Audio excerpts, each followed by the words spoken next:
እግዚአብሔር ሁሉን አስገብቶ ግን እኛ ስንቱን አስወጥተነው። አይንህን ጸልየህ ብታበረው ክፉ የምታይበት ይመስላል። እጅህን ለምነህ ብታንቀሳቅሰው ኖሮ ተሰርቅበት መስሏል። እግርህ ሽባ ሆኖ እግዚአብሔር ተርትሮልህ ብትራመድ ኖሮ ወደ ክፋት ትሮጥበት ነበር። እሱማ ይቅርታ አይገባውም እንላለን። ማን ስለሆነች ለምን ይቅር ይባላሉ? በጊዜው ይሁዳ ክርስቶስን የሸጠው በ30 ብር ነው። እኛ በዚህ ዘመን ያለን ሰዎች ጌታን ብናገኘው ኖሮ በነፃ እንሰጠው ነበር። በነፃ ምንም ዋጋ ሳናወጣ። እንደ ዮሴፍ ተሽጠሃል። የገዛ ወንድሞች የማታውቀው ባዕድ ሀገር ሄደ ባሪያ እንድትሆን ወርደውብሃል። ሞተሃል ብለው ለወላጆች ለሚወድህ በሙሉ የምትወደውን ልብስ ደም ቀብተው ሞቷል እርማችሁን አውጡለት ብለው ተናግረውብሃል። ሁላችንም እናማት በበስመ አብ ወወልድ ወመንፈስ ቅዱስ አሐዱ አምላክ አሜን። የማቴዎስ ወንጌል ምዕራፍ 18 ቁጥር 21 በዚያን ጊዜ ጴጥሮስ ወደ እርሱ ቀርቦ ጌታ ሆይ ወንድሜ ቢበድለኝ ስንት ጊዜ ልተውለት? እስከ 7 ጊዜን አለው። ኢየሱስ እንዲህ አለው፣ እስከ 7 ጊዜ 7 እንጂ እስከ 7 ጊዜ አልልህም። ስለዚህ መንግሥተ ሰማያት ባሮቹን ሊቆጣጠር የወደደን ንጉሥ ትመስላለች። መቆጣጠርም በጀመረ ጊዜ 1000 መክሊት ዕዳ ያለበትን አንድ ሰው ወደ እርሱ አመጡ። የሚከፍለውም ቢያጣ እርሱና ሚስቱ ልጆቹም ያለውም ሁሉ እንዲሸጥና ዕዳው እንዲከፈል ጌታው አዘዘ። ስለዚህም ባሪያው ወድቆ ሰገደለትና ጌታ ሆይ ታገሰኝ፣ ሁሉንም እከፍልሃለሁ አለው። የዛን ባሪያ ጌታ አዘነለትና ለቀቀው፣ ዕዳውንም ተወለት። ነገር ግን ያ ባሪያ ወጥቶ ከባልንጀሮቹ ከባሮቹ 100 ዲናር ዕዳ ያለበትን አንዱን አገኘና ዕዳህን ክፈለኝ ብሎ ያዘና አነቀው። ስለዚህ ባልንጀራው ባሪያ ወድቆ ታገሰኝ፣ ሁሉንም እከፍልሃለሁ ብሎ ለመነው። እርሱም አልወደደም። ነገር ግን ሄዶ ዕዳውን እስኪከፍል ድረስ በወህኒ አኖረው። ባልንጀሮቹ የሆኑ ባሮችም ያደረገውን አይተው እጅግ አዘኑ። መጥተውም የሆነውን ሁሉ ለጌታቸው ገለጡ። ከዚያ ወዲያ ጌታው ጠርቶ አንተ ክፉ ባሪያ ስለለመንከኝ ያን ዕዳ ሁሉ ተውኩልህ። እኔ እንደማርኩህ ባልንጀራህን የሆነውን ያን ባሪያ ልትምረው ላንተስ አይገባህምን? አለው። ጌታውም ተቆጣና ዕዳውን ሁሉ እስኪከፍለው ድረስ ለሚያሰቃዩት አሳልፎ ሰጠው። ከእናንተ እያንዳንዱ ወንድሙን ከልቡ ይቅር ካላለ እንዲሁ ደግሞ የሰማዩ አባቴ ያደርግባችኋል ይላል። ስለ ቃሉ የአምላካችን የልዑል እግዚአብሔር ስም የተመሰገነ ይሁን። በዚሁ በተነበበው የወንጌል ክፍል መነሻነት እንደ እግዚአብሔር ቅዱስ ፈቃድ ስለ ይቅርታ እንማራለን።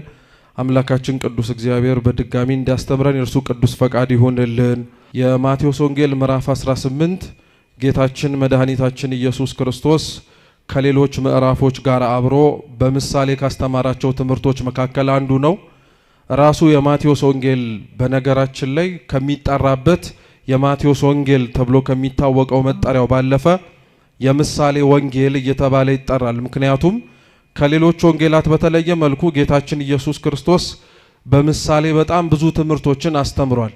አንዱ እንኳን ሁላችን የምናውቀው በዘመነ ክረምት የምንሰማው የዘርዘሪው ምሳሌ የማቴዎስ ወንጌል ምዕራፍ 13 ላይ ያለው ከነ ትርጉሙ የማቴዎስ ወንጌል ላይ የሚገኝ ሲሆን ሌሎችም እንደዚሁ ደግሞ ጌታችን ያስተማራቸው የምሳሌ ትምህርቶች አሉ። አምላካችን ኢየሱስ ክርስቶስ በመዋዕለ ሥጋዌ ዘመኑ ተመላልሶ በሚያስተምርበት ወቅት ትምህርቶቹን አንዳንዴ በቀጥታ አሊያም ደግሞ አሁን እንዳነበብነው በምሳሌም የሚያስተምርበት ክፍሎች እናገኛለን። ጌታችን በምሳሌ የሚያስተምርበት ምክንያት ሊቃውንተ ቤተ ክርስቲያን እንደሚያስረዱት ከሆነ የመጀመሪያው ከሚሰሙት ሰዎች አንጻር ነው። የቅዱስ ማቴዎስ ወንጌል ምዕራፍ 5 እና 6 ሁላችን እንደምናውቀው የተራራው ስብከት እየተባለ ይጠራልና አምላካችን ኢየሱስ ክርስቶስ ከፍ ባለ ተራራ ላይ ቆሞ አንድም ተቀምጦ የሚሰሙት ሰዎች ደግሞ ዝቅ ብለው በሚያስተምሩበት ጊዜ ላይ እነሱ የቃሉን ትምህርት ሲሰሙ አበው እንደሚናገሩት የተሰበሰቡት ሰዎች በተለያየ ምክንያት ነበር የሚመጡት። አንዳንዶች ክርስቶስ በሚያስተምርበት በዛች ተራራ ላይ የሚገኙት ምክንያታቸው ቃሉን ለመስማት ነበር። ሌሎች ደግሞ የሚገኙት ተአምራቱን ለማየት ነበረ፣ ወይም ተአምራትም ጭምር እነሱ እንዲደረግላቸው ፈልገው ነው። ሌሎች ደግሞ የሚገኙት ምግብ ፈልገው ወይንም ደግሞ መጠጥም ጭምር አስፈልጓቸው ነው። አንዳንዶች ደግሞ የሚገኙት ለክስ አሊያም ደግሞ ከሚናገረው ስህተት ፈልገው በኋላ ላይ ለመክሰስና እርሱን ለመጣል እንዲያመቻቸው ነው። ሌሎች ደግሞ ይገኙ የነበሩት ከእርሱ ጋር እስከ መጨረሻው ጭምር ለመዝለቅ ነው። ታዲያ ሊቃውንት ሲያስረዱ ዛሬም ተራራ ተብላ በምትጠራው ከፍታ ላይ ባለች ቤተክርስቲያን ላይ እንኳን እኛ እዚህ ይቅርና ሌላውን ቦታ ላይ ያለ ሰው ከነዚህ ከአምስቱ ምክንያት አይወጣም ወደ ቤተክርስቲያን ሲመጣ። አንዳንዶቻችን ዛሬ የመጣ ነው ቃሉን ለመስማት ነው። የእግዚአብሔር ቃል ይፈውሳልና የተሰበረውንም ጭምር ይጠግናል፣ የተገናኘውንም ጭምር መለየት የሚችል አምላክ ስለሆነ በቃሉ። አንዳንዶቻችን ተአምር ፈልገን የመጣ ነው። በህይወታችን ብዙ ጥያቄ ስላለን ጭንቃችንንም እግዚአብሔር አምላክ አራግፎልን የሱን ሸክም መሸከም እንድንችልና የኛን ሸክም ግን ለሱ አሸክመንና ነፃ ወጥተን መሄድ የምንችልበትን ህይወት ለማግኘት አለያም ደግሞ በስጋችን ጤና አተን በስጋችን ህሙም ሆነን ደዌ ይዞን የመጣን ተአምር ፈልገን የተገኘን ሰዎች አለን። ሌሎቻችን ምግብና መጠጥ ጠምቶን የመጣን ሰዎች አለን። እንደምታውቁት የጥንቷ ቤተክርስቲያን ጀምሮ እስካሁን ካሉት መጠለያ ከሚሰራበት ዋነኛው ምክንያት መካከል እኔና እናንተ ለሱባኤ ስንመጣ ወይንም ደግሞ ከቅጥረ ቤተክርስቲያን ውስጥ ቦታ ሲሞላ እንድናርፍበት ጭምር ተብሎ አይደለም። መጠለያዎች በዋነኝነት የሚሰሩት ዝክር፣ ጽዋ የሚባሉት መንፈሳዊ ማህበራት እንዲከናወኑ ለማስቻል ነው። ከዛ ከፍ ሲልም ደግሞ በእነዚህ በዝክርና በጽዋ የሚዘጋጀውን ጸበል ጻድቅን በለው ድግስን ሰርተው መብላት ለከበዳቸው እና ተርበውና ተጠምተው የሰውን እጅ በማየት የሚኖሩ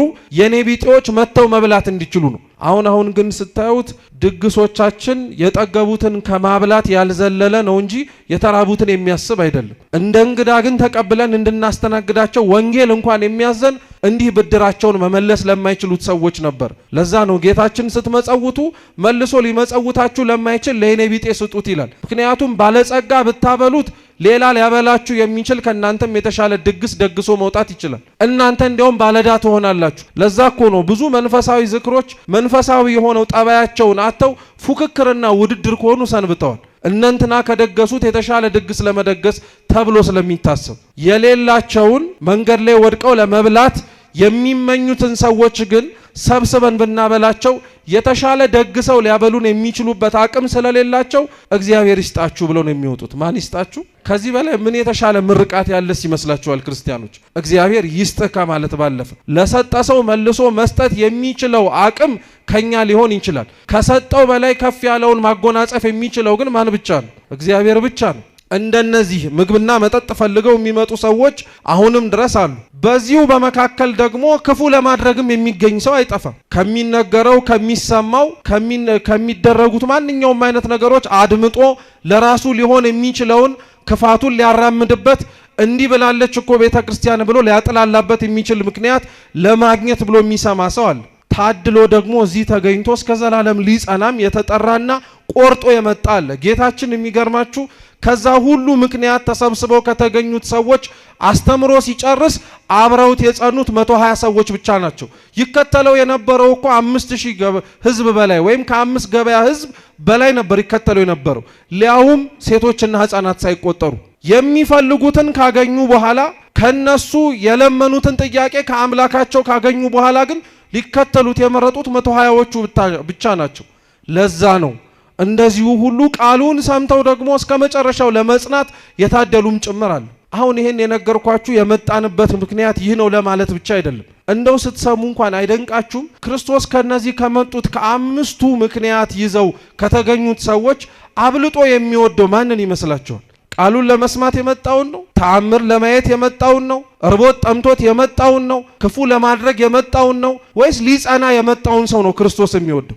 መልሶ ይመስላል አይደል? ሊጸና የመጣውን የሚወድ እሱም ብቻ ግን አይወድም። ቢሆንማ ኖሮ አራቱን ለምን አያባራቸውም ነበር? ለተለያየ ምክንያት የመጡትን ካልጸናችሁ ለምን ትማራላችሁ? ካልጸናችሁ ለምን ተአምር ይደረግላችኋል?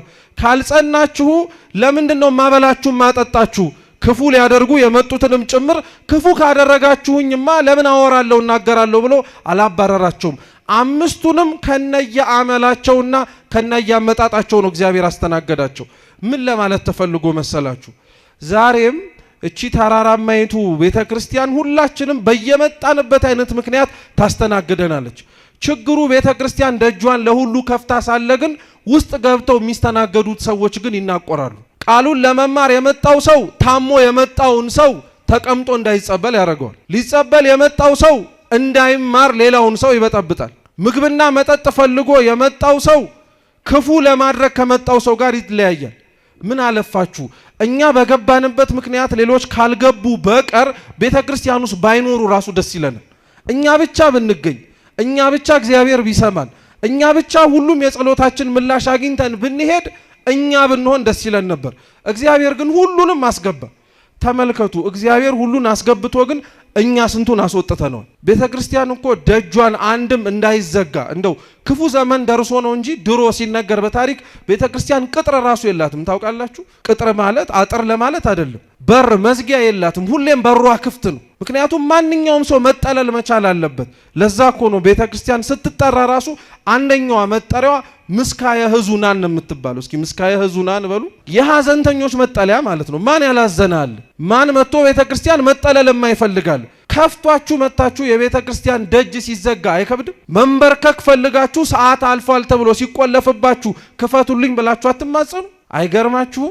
እንደዚህ ቤተክርስቲያኑ ሲዘጋብን የምናሳየውን የጸጸት ስሜት እኛ ለሌሎች ቤተክርስቲያን እንዳይገቡ እንደ አጥር በር የቆለፍንባቸው ሰዎች ስላለን እንዳይገቡ እንዳይገኙ ከተገኙም እንዲወጡ የምንሞክራቸው ሰዎች አሉ። ለዛ ነው ጌታችን እንደነዚህ አይነት ሰዎች ስላሉ ይህ የተሰበሰበው ሰው በሙሉ በተለያየ ምክንያት የመጣው የተለያየ ዕውቀት ነው ያለው። የተማረ አለ፣ ያልተማረ አለ። ነገሮችን በጥሩ ለመረዳት የሚችል አለ፣ ሲደጋገምለት ደግሞ ለመስማት የሚችል ሰው አለ። አንዱ ምሳሌ የሚጠቀመው ለዚህ ነበር። በተለይ ለመረዳት አቅማቸው ደካማ የሆኑ ሰዎች እነሱ እንዲረዱ ለዛ ነው በባህላቸው በሚያውቁት ነገር ሴቶቹን በእርሾ ወንዶቹን በዘር ወይም በገበሬ ያስተምር የነበረው ክርስቶስ ለነሱ ቅርብ በሆነውና ሊረዱት በሚችሉት ነገር እንዲያውቁት ነው። በተለይ ደግሞ የሚገርማችሁ ጌታችን በጣም በብዙ ምሳሌ እየመሰለ ካስተማረባቸው ነገሮች መካከል አንዷ ደግሞ መንግስተ ሰማያት ናት። እስኪ መንግስተ ሰማያት በሉ። አዎ መንግስተ ሰማያት በወንጌል እንኳን ብትመለከቱ በጣም ብዙ ምሳሌ ነው ያላት። ክርስቶስ ሲያስተምርባት በሰናፍጭ ቅንጣት መስሏታል፣ በእርሾ መስሏታል፣ በገበሬ መስሏታል፣ በዘር መስሏታል። ምን አለፋችሁ በብዙ ነገር መስሏታል። ቤተክርስቲያን መንግስተ ሰማያትን በጣም በብዙ ምሳሌ ክርስቶስ በዋነኝነት የመሰለበት ምክንያት ምሳሌ አልባ የሆነች ስለሆነች ነው። በምንም ብትመሰል መንግስተ ሰማያት ይህ ነው ልትባል የምትችልና በተመሰለው ምሳሌ ብቻ ግልጽ ሆና ልትቀመጥ የምትችል ቦታ አይደለችም። ለዛ ነው መንግስተ ሰማያትን ራሱ አበው ሲናገሩ እንደምንሰማው ምንድናት ተብሎ ቢናገር መንግስተ ሰማያት ላይ ያለን ዕውቀት አንደኛ አይን ያላያት እንደሆነች ነው። ምን ያላያት? እስኪ ጆሮ ያልሰማት በሉ። እንዴት ነው አይን ያላየውን ጆሮ ያልሰማውን እንዲህ ነው ተብሎ በእርግጠኝነት ሊነገር የሚችለው? በፍጹም ሊነገር አይችልም። ስለዚህ በውስጥ ባሉ ስለሷ በሚታወቁ እግዚአብሔርም እንዲህ ናት ብሎ ባስተማረን ነገር ስለ መንግስተ ሰማያት አበውም ያስተምራሉ፣ ቤተክርስቲያንም ጭምር ታስተምራለች። ስለዚህ መንግስተ ሰማያት በጣም ብዙ ምሳሌ ነው ያላት። መንግስተ ሰማያት ብቻ አይደለችም። በነገራችን ላይ ምሳሌ አልባ የሆኑ ነገሮች በሙሉ ብዙ ምሳሌ ነው ያላቸው። ተመልከቱ፣ ክርስቶስ በምንድን ነው የሚመሰለው? በምን የማይመሰልበት ነገር አለ? ራሱ መልሱ ይሄ ነው። ጌታ በምንድን ነው የሚመሰለው ተብላ ቤተክርስቲያን ብትጠየቅ በምን የማይመሰልበት ነገር አለ? ምሳሌ አልባ ስለሆነ። እሱ ሩቅ ከሆነባችሁ ደግሞ እመቤታችን በምንድን ነው የምትመሰሉ? ራሱ ደራሲው እንኳን አባ ሕርያቆስ በቅዳሴው ምንድን ነው ያላት? በመኑ በአምሳለ መኑ ናስተማስለኪ፣ በምንና በማን ምን እናረግሻለን መስልሻለን። ምሳሌ አልባ ናታ። ደግሞ እንደዛ ብሎ እኮ ምሳሌ ጠቅሳል። ከገነት በተሰደደ ጊዜ የአዳም ምኑ ነሽ? ተስፋው ነሽ። ሌሎችንም አበው እያነሳ የእነሱም እንዲህ ነሽ ይላታል። ይሄ ምሳሌ ግን ተዘርዝሮ አያልቅ። ከአቅሙ በላይ እስከሆነው ድረስ አባ ሕርያቆስ ህሊናው መርምሮ እስከሚደርስበት ድረስ ሄደ። ከዛ በኋላ ግን ገልጦ ሊመረምርበት የሚችልበት መረዳትም እንዲሁም ከፍ ያለውን የመለኮትን ምስጢር ሊያውቅ የሚችልበት ምንም ምክንያት ሊኖር ስለማይችል ሰው ስለሆነ አቆመ። በቃ እዛ ላይ በምንም አይነት ነገር ምሳሌው ሊመሰል ስለማይችል መንግስተ ሰማያትም እንዲሁ ናት። ምሳሌ አልባ የሆነች ቦታ ናት። ስንገባ ብቻ የምናውቃት የደከምንባት ሰዎች ወይም የምንደክም ክርስቲያኖች ስንገባ ብቻ የምንረዳባት ቦታ ናት። ስለዚህ እንዳትረሱ። ምሳሌ መጀመሪያው የሚመሰልበት ምክንያት ሩቅ የሆነውን ሰው ሊረዳው የማይችለውን ነገር ለማስረዳት ነው። ሁለተኛው ምሳሌ የሚመሰልበት ምክንያት ደግሞ ክርስቶስ ሲያስተምር የሚሰሙት ሰዎች ሁሉም በቀና አእምሮ ስለማይሰሙት ነው። ለምሳሌ አይሁድ ፈሪሳውያን ዙሪያው ሆነው ያደምጡት የነበረው ሌሎችንም እየላኩ ይዛችሁት ኑ አዳምጡት ምን አለ ያለ ይናገሩ የነበሩት በዋነኝነት በቃሉ ትምህርት ለመሸነፍ አይደለም ከሚናገረው ነገር ምን ስተት እናገኛለን ብለው ነው። ስለዚህ ያለ ጊዜው በመስቀል እንዳይሞት ያለ ጊዜው በእነሱ እጅ እንዳይወድቅ እግዚአብሔር ባወቀ እነሱን እንኳን ሲገስጻቸው በምሳሌ ነበር የሚናገራቸው የነበሩ። ለዛ ነው ምሳሌ ቤተክርስቲያን ውስጥ በጣም አስፈላጊ የሆነ ነጥብ ነው። ክርስቲያኖች ስለ ምሳሌ ሲነገር ለምሳሌ ተብሎ ሲነገር ጉዳዩን ለኛ ቅርብ ለማድረግ እንደሆነ እንዳትዘነጉ። አንድ ምሳሌ ልመስልላችሁ ምን ያክል ምሳሌ አስፈላጊ እንደሆነ እንድንረዳው። ትላንትና ካልተሳሳትኩ ስትማሩ ስለ ምስጢረ ሥላሴ ነው ያለ ተማራችሁት አይደለም? ረስታችሁታል? ጥሩ ነው ችግር የለም። 10 ምናምን ቀን ስላለ ትከልሱታላችሁ። አንዱ የሰው ህሊና መርምሮ ለማይደርስባቸው ነገሮች መካከል አንዱ ምስጢራተ ቤተ ክርስቲያን ናቸው። ሰው ምስጢራተ ቤተ ክርስቲያንን በምንም አይነት መልኩ በቃ ጥጥት አድርጌ በልቼዋለሁ ሊል አይችልም። በፍጹም ረቂቅ ስለሆነ ማለት ነው። ረቂቅ የሆነውን እነዚህን የቤተ ክርስቲያን ምስጢራት ሰው የራቀውን ቀርቦ ለመረዳት እንዲያመቸው የምንጠቀምበት ምሳሌ ነው። ትላንት የተማራችሁትን ልተውና ከምስጢረ ሥላሴ ቀጥሎ ስላለው ስለ ምስጢረ ሥጋዌ እንዴት ምሳሌ አስፈላጊ እንደሆነ ላሳያችሁ። የምስጢረ ሥጋዌ ዋነኛ አስኳል ትምህርት አምላክ ሰው ሆነ ነው። ማን ሰው ሆነ? አምላክ ሰው ሆነ ነው። ስለ አምላክ ሰው መሆን ቤተ ክርስቲያን ደግሞ ስትናገር እንዲህ ነው የምትለው፣ ከላይ ሳይጎድል በሉ እንጂ ከታች ሳይጨመር አምላክ ሰው ሆነ።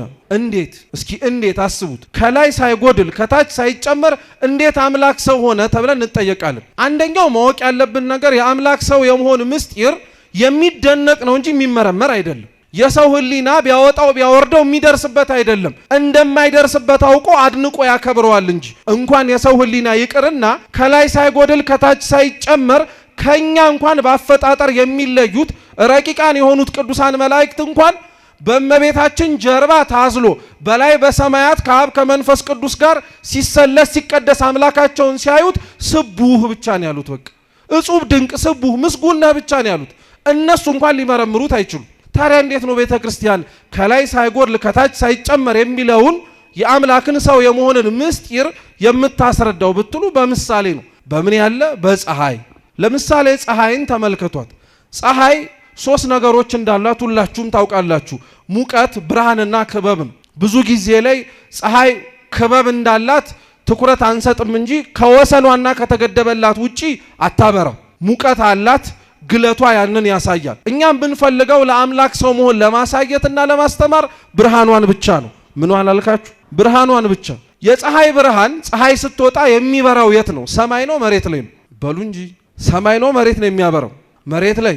ስለዚህ ፀሐይ ስትወጣ መሬት ላይ ካበራች ሰማይ አይታይም፣ ጨለማ ነው ማለት ነው። እንደዛ ነው አያላችሁ ያላችሁ። መሬት ላይ ነው የምታበራው እኮ አላችሁ። እሺ ደግሜ ልጠይቃችሁ፣ ፀሐይ ብርሃኗን የምታበራው የት ነው? ሰማይ ላይ ነው መሬት ላይ ነው? ሰማይ ላይ። ስለዚህ ሰማይ ላይ ካበራች ደግሞ ምድሩ ጨለማ ነው ማለት ነው። ኧረ ተው። ፀሐይ የምታበራው የት ነው? በሰማይ ነው በመሬት ነው? እስኪ በሁለቱም በሉ። በሁለቱም ነው የምታበራው። ብርሃኗ በሰማይም አለ በምንም ጭምር አለ፣ በምድርም ላይ አለ። በፀሐይ ያለው ብርሃን ወደ መሬት ሲወርድ መጉደል የለበትም። በመሬት ያለው ብርሃን ደግሞ ከላይ ስለወረደ እዚህ የሚጨመር ነገርም የለም። የፀሐይ ብርሃን ስትወጣ በላይ ሳትጎድል በታች ሳትጨመር ማብራት ከቻለች እንዴት እሷን የፈጠረው እግዚአብሔር በላይም ሳይጎድል በታችም ሳይጨመር ሰው መሆን አይችልም ተብሎ ሊነገርለት ይችላል? አሁን ምሳሌው ቅርብ አላረገውም? ታዲያ ዋነኛው ምሳሌ ያስፈልጋል የሚባለው ለዚህ ነው። ምስጢራትን ለማስረዳት ስርዓትን ለማስከበር ሌሎችም የቤተ ክርስቲያንን ትምህርቶች በምሳሌ የተዋቡ ናቸው። ይህንን መሰረትነት ያገኘነው ደግሞ ከክርስቶስ ነው። እኛ ትምህርታችንን ያነሳ ነው ጌታችን ኢየሱስ ክርስቶስ መስሎ ካስተማረባቸው ትምህርቶች መካከል አንዱ ነው።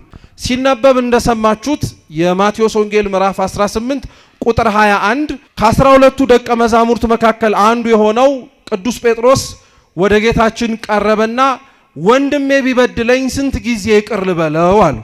ያቀረበው ጥያቄ የይቅርታ ጥያቄ ነው። 3 ጊዜ ይቅር ልበለው፣ 7 ጊዜ ይቅር ልበለው ብሎ ተናገረ። በአይሁድ ስርዓት መሰረት እንደሚነገረው ከሆነ መጽሐፍቶቻቸው አንድ ሰው ሌላውን ሰው ሲበድል 3 ጊዜ ይቅር ለማለት ይችላል። ከ3 ጊዜ በላይ ግን ይቅር እንዲል ራሱ አይገደድም። ስለዚህ 3 ጊዜ ይቅር ልበለው አለ ቅዱስ ጴጥሮስ። ትንሽ 3 እንኳን አነሰች ከተባለ 7 ጊዜ ይቅር ልበለው አለ። ያው ከ3 7 ከፍ ስለሚል በቁጥር ደረጃ ጌታችን ኢየሱስ ክርስቶስ ምን ብሎ መለሰለት? ወንድምህ ቢበድልህ 7 ጊዜ ብቻ ሳይሆን 7 ጊዜ 70 ጊዜ ይቅር በለው አለ። ጉዳዩ የቁጥር አይደለም። በነገራችን ላይ ያው በሚያውቀውና ቅዱስ ጴጥሮስ ባደገበት በአይሁድ ስርዓት ቁጥሩን ከፍ አድርጎ ምህረት ላደርግ ብሎ ጠየቀው። ጌታችን ግን የመለሰለት መልስ ቁጥሩን ከፍ አድርገህ ይቅርታን በለመንክበት ልክ አይደለም ይቅርታ የምታረገው 70 ጊዜ 70 ነው አሉ። 7 ጊዜ 70 ነው አሉ። ብታባዙት 490 ማለት ነው። ቆጥረህ 490 ጊዜ ይቅር ብለህ 491ኛው ላይ ግን ይቅር አለ ማለት ትችላለህ ለማለት አይደለም። ባጭሩ ተደጋጋሚ ይቅር ቢልህ እረፍት አልባ ሆነህ አንተም ተደጋጋሚ ቢበድልህ አንተ ይቅር ለማለት አትዘግይ ለማለት ነው። እና ክርስቶስ ተደጋጋሚ ሲበደል ተደጋጋሚ ይቅርታ ለማለት እንዲረዳው የሚያስችለውን ትምህርት ለቅዱስ ጴጥሮስ በምሳሌ አስረዳው። ምን አለ? መንግስተ ሰማያት ባሮች ያለው ባሮቹንም የሚያስተዳድር ንጉስ ይመስላል አለ። ምን ይመስላል? ንጉስ። የቀደመው የግሪኩ መጽሐፍ በነገራችን ላይ ንጉስ ብቻ ብሎ ያስቀምጠው። ንጉስ ሰው ብሎ ነው የሚማረው። ምን አልኳችሁ? ንጉስ ሰው ነው የሚለው ግን ከጊዜ ወደ ጊዜ የተተረጎመ ሲመጣ ግን ሰው የሚለው ወጣና ንጉስ የሚለው ቀረ።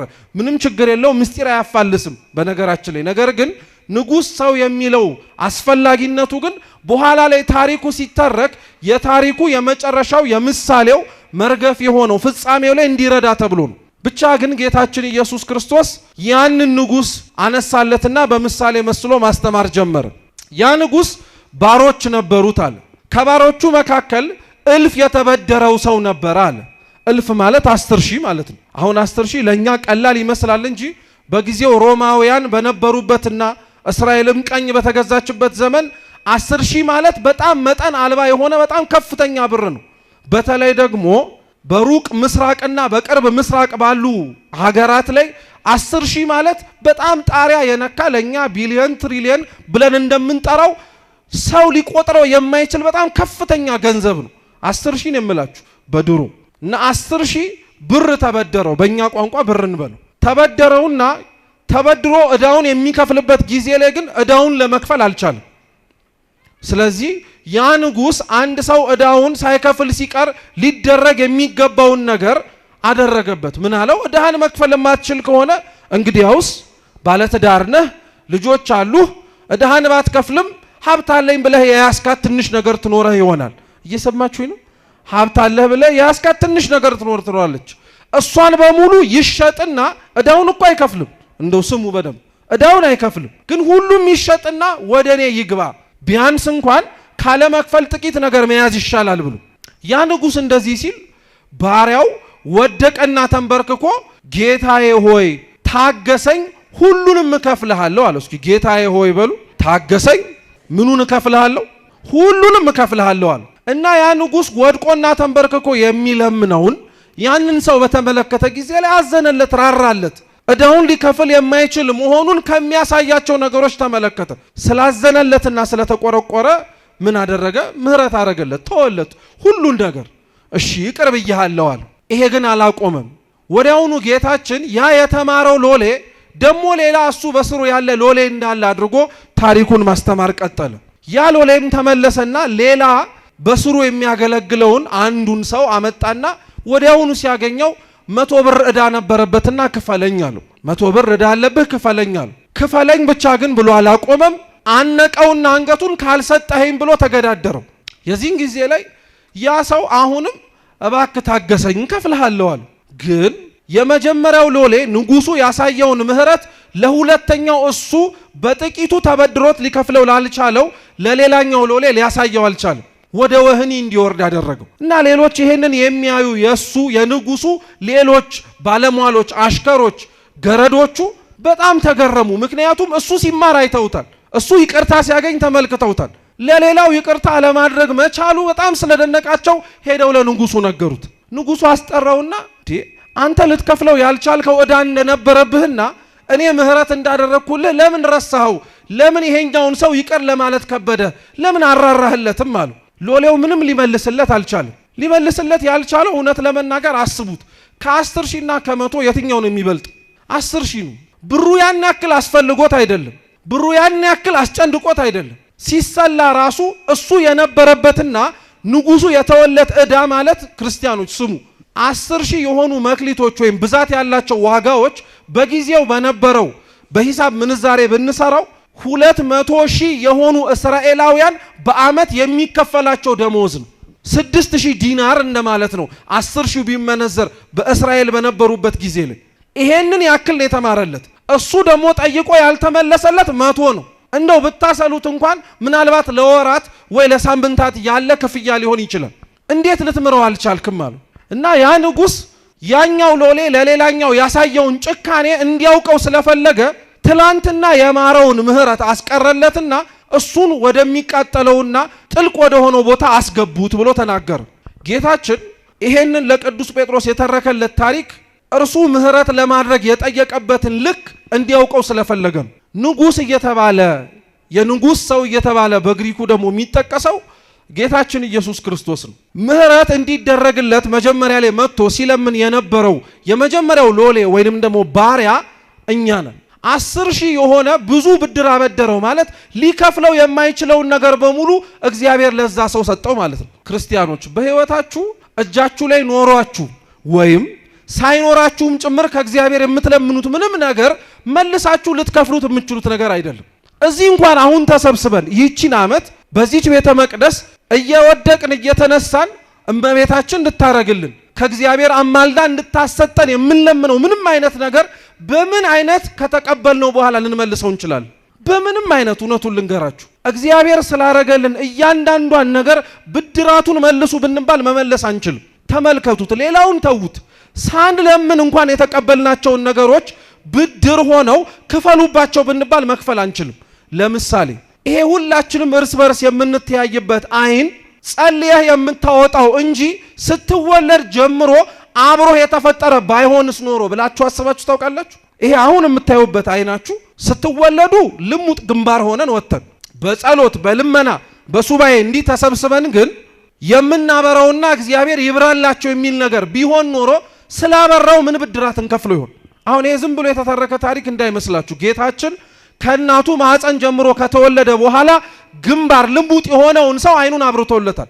የዮሐንስ ወንጌል ምዕራፍ 9 ላይ ስለተደረገለት ነገር ምን እንደከፈለ ታስታውሳላችሁ? አይኑ ከበራለት በኋላ አይኑ የበራበት ዕለት ሰንበት ስለነበረ ፈሪሳውያንና አይሁድ ጠይቀውት ነበር።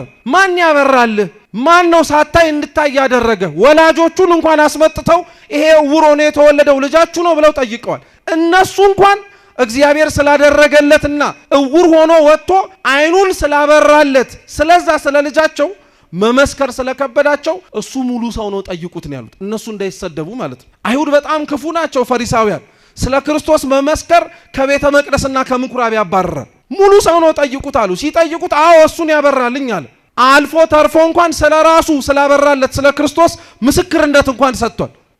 ስለሱ አለማወቃቸውን አይኑን ያበራለት አምላክ መሆኑን መናገሩን አይተው አንተ በኃጢአት የተወለድክ ብለው አባረውታል። ምን ልላችሁ ፈልጌ መሰላችሁ? እያንዳንዷ ከእግዚአብሔር የተቀበልናት ነገር በጭንቅ የምትገኝ ቢሆን ኖሮ በነፃ የተቀበልነውን ነገር በሙሉ ዋጋ ከፍለን የምናገኘው ቢሆን ኖሮ እንዲሁ እንደዚሁ ዝም ብለን የምንጠቀምበት ይመስላችኋል? አይንህን ጸልየህ ብታበረው ክፉ የምታይበት ይመስልሃል? እጅህን ለምነህ ብታንቀሳቅሰው ኖሮ ትሰርቅበት መስሏል? እግርህ ሽባ ሆኖ እግዚአብሔር ተርትሮልህ ብትራመድ ኖሮ ወደ ክፋት ትሮጥበት ነበር? በነፃ ስለሰጠህ እኮ ነው የናከው። ሳትለምን ስላደረገልህ እኮ ነው እንደዚሁ ዝም ብለህ ያባከንከው እንጂ እግዚአብሔር ለምነን ቢሆን ኖሮ ያገኘ ነው። ተማጽነን ቢሆን ኖሮ ይህን በሙሉ ያገኘ ነው አናረገውም። ለዛ እኮ ነው ተመልከቱ፣ እኛ በነፃ ተሰጥቶን ያገኘነውን ነገር አንዳንዶች እግዚአብሔር ባወቀ በነፃ ሳያገኙት በተለያየ መንገድ ሲመለስላቸው ታያላችሁ አይደል እንዴ? በተአምራት ሰው ሽባ ሆኖ ተወልዶ ሲተረተር አይታችሁ አታውቁም? ሰምተንም ቢሆን ልናውቅ እንችላለን። እነዛ ሰዎች እኛ ጤናማዎቹ ለኃጢአት በምናደርገው ችኮላ ልክ እነሱ አይቸኩሉም። የተደረገላቸውን ያውቃሉ። ከምን እንደተነሱ ያውቃሉ።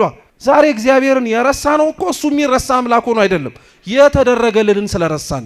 ይሄ ሎሌ የተደረገለትን ስለረሳ እኮ ነው ለሌላው ሰው ጨካኝ ሆኖ። ዛሬም እኛ እግዚአብሔር ያረገልንን ስለረሳን ለማስታወስም ስለማንፈልግ የትላንትና ታሪክን ማስታወስ ኃጢአትን መቆስቆስ መስሎ ብቻ ስለሚሰማን እኛው ራሳችን እግዚአብሔር ያረገልንን ነገር ለሌላው ማድረግ አንፈልግም።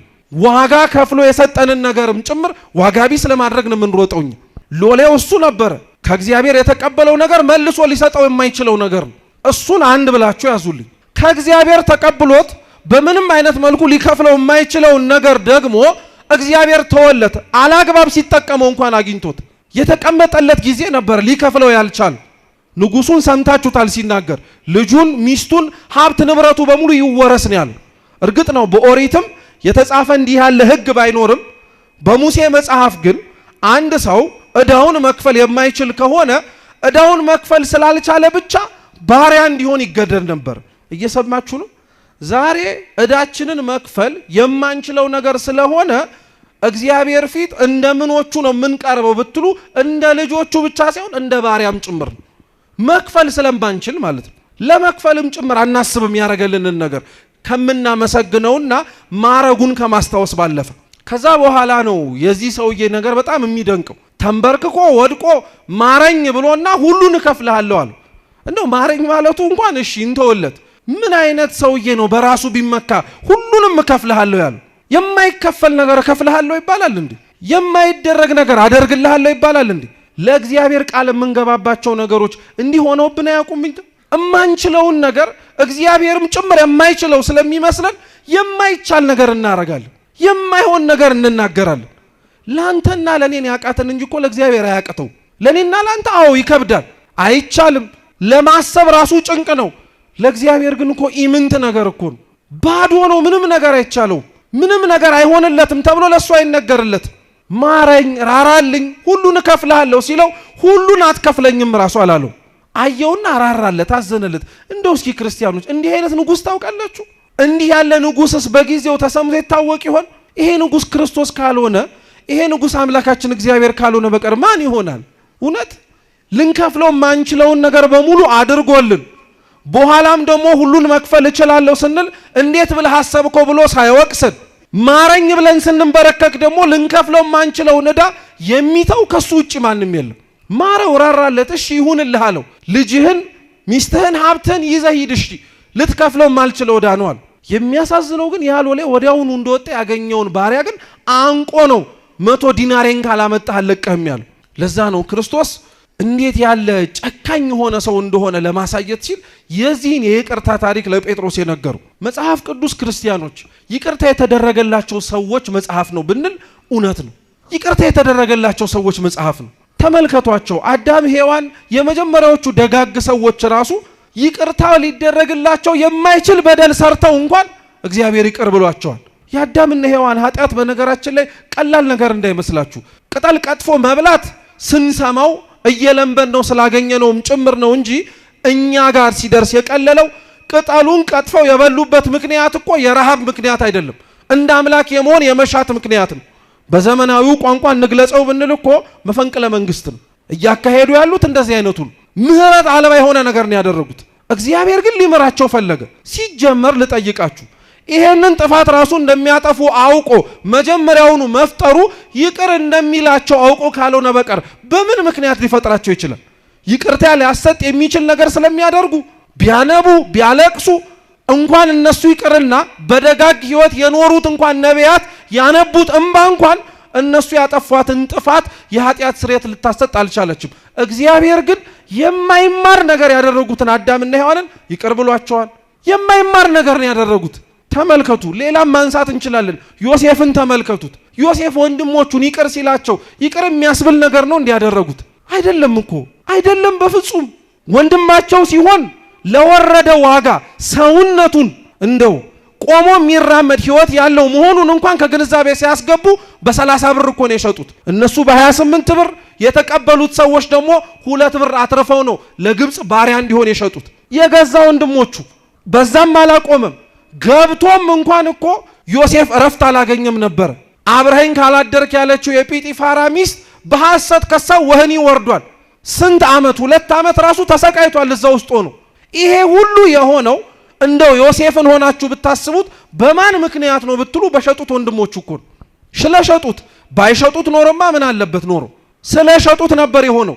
ይሄ አላንስ ብሏቸው ወንድሞቹ በግ አርደው ስጋውን በልተው ደሙን የሚወደውን ልብስ ለብሰው ቀብተው ለቅልቀው አባታቸውን ያዕቆብ እርምህን አውጣ ብለው ለዘመናት አስለቀሰውታል። ከሱ ሳያንስ እነዚህን ወንድሞቹን ነው ራበን ብለው ሲመጡ ትላንትና ያደረጉትን ነገር አስታውሶ ላያረግባቸው የሚችላቸው ሊሆንባቸው የሚችል ምንም አይሆን ነገር ነበር። ምንም አላላቸው። ኑ ብሉ ኑ ጠጡ ብሎ ነው የከፈተላቸው። እንደው እነዚህንና ሌሎቹንም ማላነሳላችሁ ለምን መሰላችሁ? ክርስቲያኖች እኛ ተበድለን ይቅር የማንልበት ምን ይቅር የማያስብል ምክንያት አለ? እንደ ዮሴፍ ተሽጠሃል። የገዛ ወንድሞች የማታውቀው ባዕድ ሀገር ሄደ ባሪያ እንድትሆን ወርደውብሃል። ሞተሃል ብለው ለወላጆች ለሚወድህ በሙሉ የምትወደውን ልብስ ደም ቀብተው ሞቷል እርማችሁን አውጡለት ብለው ተናግረውብሃል። እንደ አዳም እንደ ሔዋን እግዚአብሔር ላይ አምፀህ የማይደረገውን ነገር በሙሉ አድርገህ ነው ያለው። ሰው ይቅር ላይልህ ይችላል፣ እግዚአብሔር ግን ይቅር ይልሃል። እነዚህ ይቅር ያላቸዋቸውን ሰዎች በሙሉ ተመልከቷቸው። ሁሉም እኛ ብንሆን ኖሮ ብላችሁ ብታስቡት እንኳን ይቅር ልንላቸው ይቅርና ስላሰቡት ነገር እንኳን ይቅርታ ለመጠየቅ ሲመጡ ገና እሱ ላይ ነው የኛ ችግር የሚጀምረው። ክርስቲያኖች እውነት ይቅር ላለመባባል ምንድነው የከበደን? ተመልከቱ። እኛ ይቅር ሌላውን ሰው ላለማለት የምንደረድራቸው ብዙ ምክንያቶች አሉ። አንዳንዶቻችን የበደሉንን ይቅር የማንለው የበደሉን ሰዎች ይቅርታ ስለማይገባቸው ነው። እውነት ወይስ ሐሰት? እውነት ነው። እሱማ ይቅርታ አይገባውም እንላለን። ማን ስለሆነ ማን ስለሆነች ለምን ይቅር ይባላሉ? አንዳንዶቻችን ሌላውን ይቅር የማንለው ይቅርታ መሸነፍ ስለሚመስለን ነው። ባጠፉን ሰዎች፣ በበደሉን ሰዎች፣ ክፉ ባረጉልን ሰዎች እኛው ራሳችን የተበደልነው ይቅርታ አደረግን ማለት ለኛ ሽንፈት መስሎ ስለሚሰማን ይቅር የማንል ሰዎች አለ። ለአንዳንዶቻችን ይቅር የማንልበት ምክንያት ደግሞ ምንድነው? ያቆሰሉንን ቁስል እያስታወስን ስለሚጠዘጥዘን ከቁስሉ ጥዝጣዜ ያላነሰ እነሱን ምህረት ማድረግ መልሶ ሌላ ጠባሳ ስለሚመስለን ለሁላችንም ይቅር ላንልበት የምንችልበት ሺህ የምንዘረዝራቸው ምክንያቶች አሉ። ክርስቶስም እንዲሁ ነው። ተመልከቱት። አብረውት ይከተሉት የነበሩትን ሰዎች፣ የሰቀሉትን ሰዎች፣ አብረውት እንኳን ሲውሉ ሲያድሩ የነበሩትን ሐዋርያት ስላጠፉት ብዙ ምክንያቶች ይቅር ላይላቸው የሚችልበት ብዙ ምክንያት ማንሳት ይችል ነበረ። ተመልከቱ። ጸሐፊው እንኳን ወንጌሉን የጻፈው ማቴዎስ ይቅር ላይባልበት የሚችል ምክንያት ነበር። ማቴዎስ ቀራጭ እኮ ነው። ቀራጭ ማለት በዘመናዊ ቋንቋ ግብር ሰብሳቢ ነው። በዘመኑ ቀራጭነት ሙያ ብቻ አይደለም፣ ለሮም መንግስት ገንዘብ ሰብስቦ መስጠት፣ ለራሳቸውም ኪስ ደግሞ የሚበቃቸውን ህዝቡን እያስጨነቁ ግብር ነው እያሉ መቀበል ነበር። ከዚህ አይነት ሁኔታ ነው ማቴዎስን አንስቶት ከቀራጭነት በሩ ላይ ጠርቶት ተከተለኝ አለው። ማቴዎስ ቀራጭነቱን ትቶ የራሱን ቁም ተስካር ምሳ አብልቶ ቤቱን እንደተከፈተ ትቶ ከሄደ በኋላ እግዚአብሔር ትላንትና የነበረውን ቀራጭነቱን እያስታወሰ አንተ ቀራጭ እያለ ተናግሮት ያውቃል? አንድም ቀን በስሙ እንዲጠርቶት ያውቅ? ይሄ ገርማችኋል እንዴ? አሳልፎ እንደሚሰጠው እያወቀ ከናንተ መካከል አንዳችሁ ትሸጡኛላችሁ እያለ እሱ እንዲነቃ ሌሎች ወንድሞቹን እንኳን ሲያስደነግጣቸው የነበረውን ይሁዳን እንኳን አላስደነግጠው። አንተ ነው አሳልፈ የምትሸጠኝ ብሎ ጣቱን አልጠቆመበትም። ስለ እነዚህ ሰዎች ታሪክ ስንሰማ ተደጋጋሚ ስናደምጥ እኛ እነሱን እንሆን ብላችሁ ጠይቃችሁ ታውቃላችሁ? ከይሁዳ የከፋን እኮ ነን እኛ። እውነቴን ነው ብላችሁ በእውነት ከይሁዳ የከፋን ነን እኛ። እንደውም ለአንድ ሊቅ ምን አለ መሰላችሁ? በጊዜው ይሁዳ ክርስቶስን የሸጠው በ30 ብር ነው። እኛ በዚህ ዘመን ያለን ሰዎች ጌታን ብናገኘው ኖር በነፃ እንሰጠው ነበር። በነፃ ምንም ዋጋ ሳናወጣ። እንዴት አወክ ብትሉ ኃጢአት ስትሰሩ ሰይጣን ስንት ከፍሏችሁ ነው? ምን ቃል ገብቶላችሁ ነው? ምን ሊሰጣችሁ የሚችለው መንግስት እንዳለ ነግሯችሁ ነው? ምንም ተስፋ ሳይሰጠን ለሰይጣን በደል መስራት ጥሩ እንደሆነ አምነን ስጋዊ ድክመታችንን ምክንያት አድርገን ፈጸምን ማለት ጌታን 30 ብር ሳይሆን ከዛ ባነሰ ዋጋ አሳልፈን ሸጥ ነው ማለት ነው። ከይሁዳ የከፋን እኛ ነን። ማቴዎስ የትላንትና ኃጢአቱን ትቶ የተመለሰ ሰው ነው። ቀራጭነቱን ረስቶ በዛም አልተወነጀልም። የትላንትና በደላቸውን ረስተው እግዚአብሔር እንዲያስተካክላቸው የመጡ ሰዎችን እግዚአብሔር ይቅር ሲላቸው እኛም ማንላቸው አንብስም? አላውቅልህም የት እንደነበርክ እያልን የምናሸማቀቃቸው፣ ደና ሰው አትመስልም ቆመ ስታስቀድስ የምንላቸው፣ ከዚህ ስትወጣ ምን እንደምታረግ የማናውቅ መሰለህ እያልን ሐሳባችን፣ አንደበታችን፣ ድርጊታችንም ጭምር የሚዘልፋቸው ሰዎች አሉ። ማቴዎስ የትላንትና ቀራጭነቱን አይደለም ክርስቶስ ሲጠራው ያየው የነገ ሐዋርያ መሆኑን ነው። ጳውሎስን ሲመለከተው ሲጠራው የትላንትና አሳዳጅነቱን አይቶ አይደለም ምርጥ ቃነቱን ተመልክቶ ነው። ታዲያ ክርስቲያኖች ምን ሆነን ነው እኛ ሌላውን ይቅር ላንልበት የምንችል ምን በቂ ምክንያት አግኝተን ነው? እኛን ከበደሉን በላይ እግዚአብሔርን አልበደሉትም እኚህ ሰዎች? እኛስ ሌላውን በደልን ከምንለው በላይ እግዚአብሔርን አላሳዘን ነው?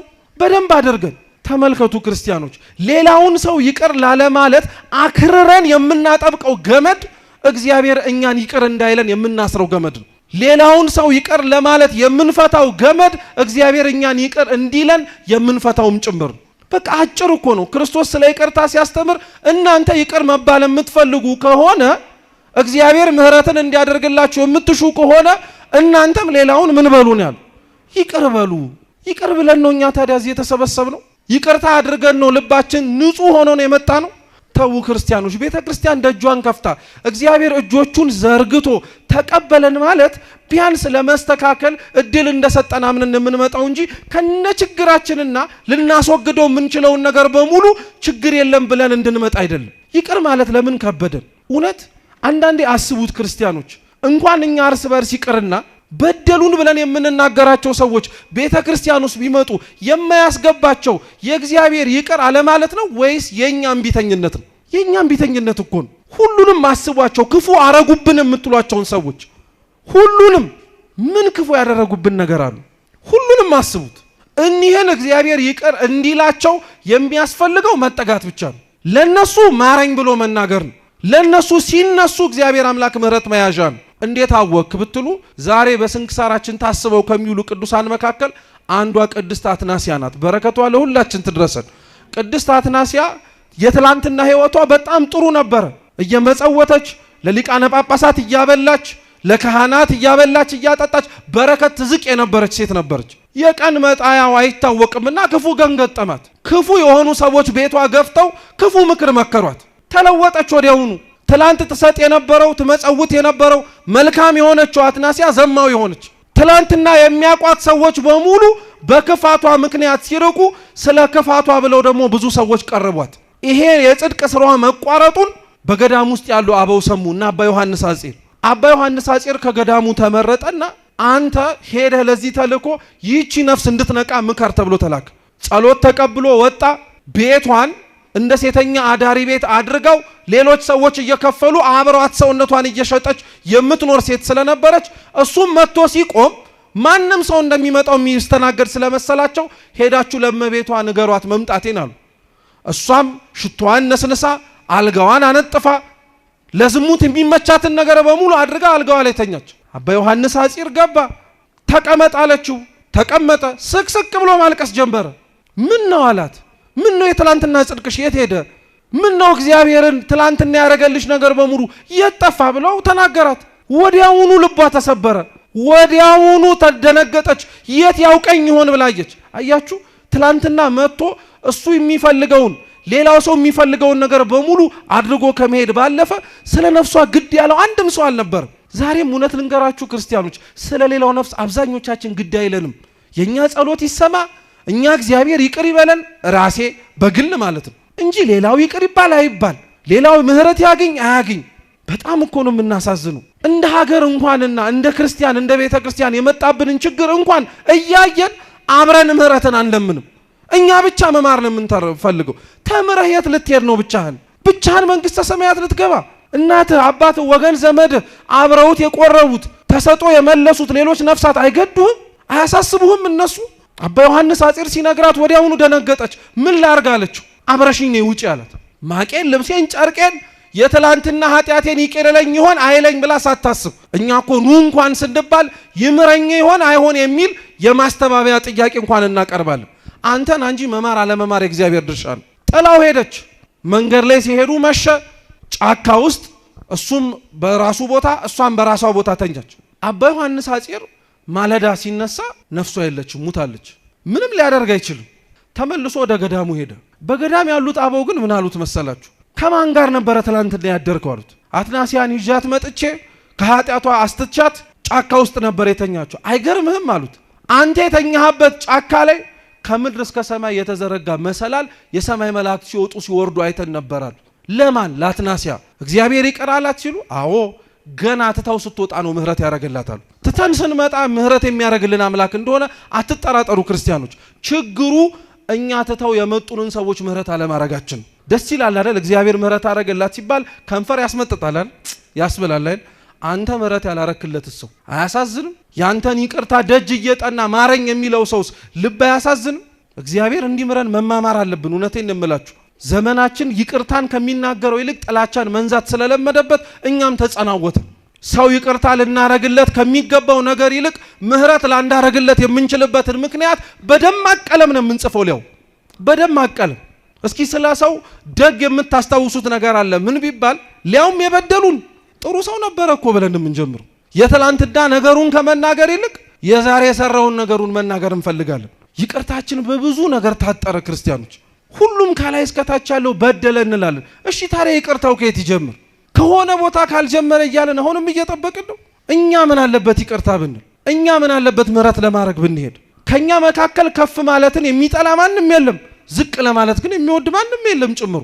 እና ቅዱስ ጴጥሮስ ራሱ ጠያቂውን ራሱ ይዩት እስኪ። አሁን ጴጥሮስ ስለ ምህረት የሚለምን ሰው ነው ራሱ። አይገርማችሁ?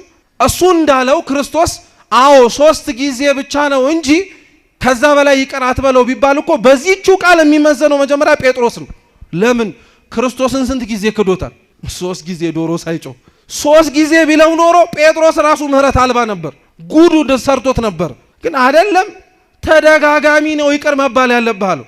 አያችሁት? ጴጥሮስ በካደው ልክ፣ በጨከነበት ልክ፣ ያበላውን እጅ እንኳን አላውቅም ብሎ በተናገረበት ልክ ምንም ሊያረግ አልፈለገም ነበር። ማረው፣ ምህረት አረገለት። እኛስ ምህረት የማናረገው ለምንድን? 2 ጓደኛሞች ነበሩ ይባላሉ። እየሰማችሁ ነው? 2 ጓደኛሞች ነበሩና እኒህ ወዳጆች ሩቅ መንገድ ወደ ገዳም ለመሄድ ተነስተው እየመጡ ነው። ልክ አሁን እናንተ እኔ ሁላችንም እንዳረግ ነው። እና እነዛ ወንድሞች በመንገድ እየተራመዱ በአንድ ጉዳይ ባነሱት ሐሳብ አይስማሙ። በጣም ነው የሚዋደዱት፣ ለዘመናት ወዳጆች ነበሩ። ዞረና አንደኛው ጓደኛ ሌላኛውን በጥፊ መታው፣ ሞቅ ያለ ጥፊ። እና ደነገጠ። እንዴ ስንት ዓመት አብረው ሲኖሩ እንኳን ሊመታው እጁን አንስቶበት የማያውቅ በጥፊ ሞቅ አረገው። እና እየሄዱበት የነበረበት አሸዋ ላይ በጣም የምወደው ወንድሜ በጥፊ መታኝ ብሎ ጻፈ። ምንድነው የምትጽፈው አለው። እንዳይረሳ ነው አለው። እየሰማችሁ ነው? እንዳይረሳ በጣም የምወደው ወንድሜ በምን መታኝ አለው? በጥፊ መታኝ አለው። እሺ ብለው ትንሽ ርቀት እየሄዱ ወደ ገዳሙ መቅረብ ሲጀምሩ ያው በጥፊ የተመታው ሰውዬ ሳያስበው ወደ ውስጥ የሚስብ ጭቃ ማጡ ውስጥ ገባ እና ማጡ አላንስ ብሎት ወደ ታች እየሳበው በጣም ሲቸገር ያ በጥፊ የመታው ወንድሙ ሊሞትበት ስለሆነ ስቦ አወጣው። ከጎኑ ድንጋይ ነበር። በጣም የምወደው ወንድሜ ከሞት አተረፈኝ ብሎ ደግሞ ድንጋዩ ላይ ጻፈበት። ለምን ይሄን ጻፍከው አሉ። ያው ስላተረፍከኝ ነው አሉ። እና በጣም ያኛው በጥፊ ሲመታው የነበረው እንዲሁም ያወጣው ወንድሙ በጣም ስለደነቀው ልክ ወደ ቤተ ክርስቲያኑ ሲገቡ ጠየቀው። በጥፊ ሲመታህ ባሸዋ ላይ ነው የጻፍከው፣ ከገባህበት ገደል ሳወጣ ድንጋይ ላይ ነው ቀርጼ የጻፍከው። ለምን አሉ። አሸዋው ላይ የጻፍኩት እንዲጠፋ ስለፈለኩኝ ነው አሉ። ድንጋዩ ላይ ግን የተጻፈው አይጠፋም። የብዙ ወንድሞቻችንን ኃጢአት እኛ እኮ ድንጋይ ላይ ነው የቀረጽነው እንዳይጠፋ፣ በደላቸውን መልካም ስራቸውንስ አሸዋው ላይ። እንዲህ ከመሆን እግዚአብሔር አምላክ ይሰውረን። ያስተማረን የመከረን የአባቶቻችን አምላክ ልዑል እግዚአብሔር ስሙ የተመሰገነ ይሁን።